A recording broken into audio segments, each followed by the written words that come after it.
It's great seeing everybody here for devotions today.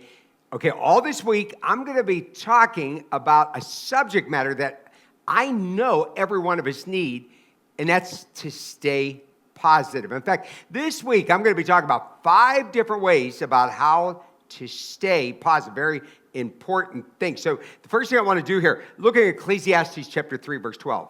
He says, I perceive that there is nothing better for them than to be joyful and to do good as long as they live. Now, if you don't have a personal goal, I want you to take this goal. Notice again there, he says, make the decision that you want to be joyful, he says there, and to do good as long as you live.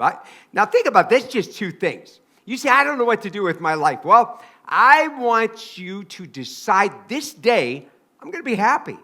I'm going to be a person at peace, and I'm going to be joyful in the Lord. And I want to have a good testimony, and I want to be a good person doing good things for the honor and glory of God. Now, this isn't candy striping. I'm not putting candy striping down. I think that's good.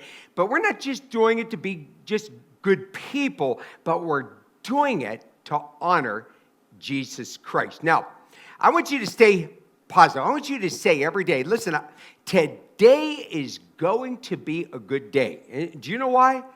You never know when your day is going to end. You never know. Your life could come to an end today, and you just don't know that. We have negativity all around us, and it is so easy for that negative atmosphere just to, drain, to suck the life right out of us. Now, negativity, it's like a cancer.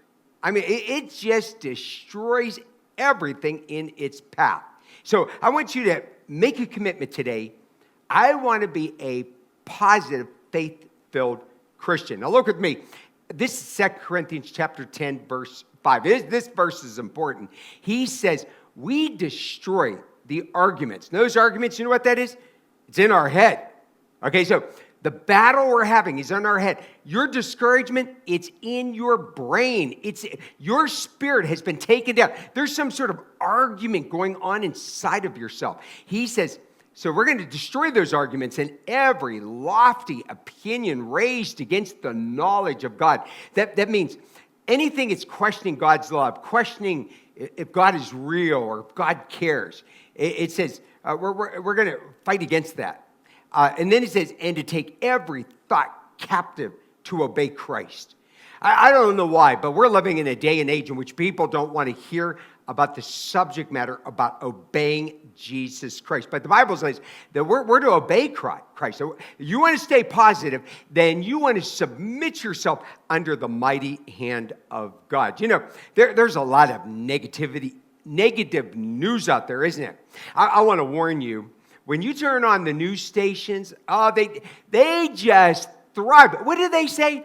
They say, well, good evening. Okay, but they're about to ruin your day, okay? And people, all we're listening to is bad news. I remember one time there was 911 called me. A man in which I was counseling with was holding his family hostage. He had a gun on them, and he was going to kill them. And okay, so that 911 asked me to show up and to talk to the man. Well, when I got there, here 911 then had reasons, but they didn't want me to speak to him. So I was there all night long, just standing beside him, ready to talk to him, and I really wanted to talk to him. Well, a news reporter came to me and said, are you upset with the police because you couldn't speak to him?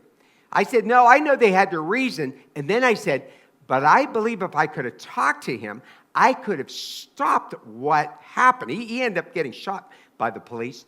Well, the news just totally lied about what I said. They clipped in when I said that I felt that I could have helped him if they would have let me speak to him. And they said this local minister is really upset with the local police. Just totally made up a lie.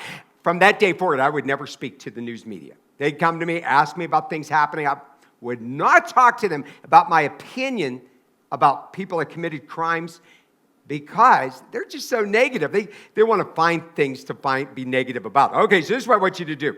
I want you to come to the Lord today when you go to pray, and I want you to say, God, I'm going to cut out all the negativity.